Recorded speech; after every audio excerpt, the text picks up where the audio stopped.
Mahkamah Agung Amerika Syarikat hadkan kuasa tarif Donald Trump. Malaysia pantau implikasi. Mahkamah Agung Amerika Syarikat dalam keputusan majoriti 6-3 memutuskan Donald Trump melampaui kuasa apabila mengenakan tarif import menggunakan Akta Kuasa Ekonomi Kecemasan Antarabangsa, EAPA. Namun, Trump dilaporkan berhasrat memperkenalkan tarif seragam 10% ke atas semua barangan import melalui peruntukan undang-undang lain.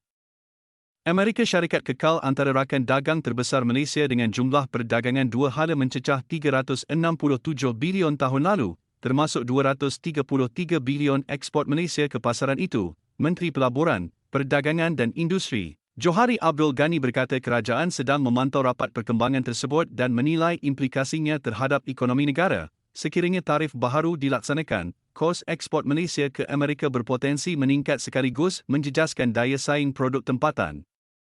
Syarikat yang bergantung kepada pasaran Amerika juga mungkin perlu menyusun semula strategi perniagaan. Kementerian Pelaburan, Perdagangan dan Industri, MITI, kini meneliti skop pengumuman itu dan menunggu perincian lanjut.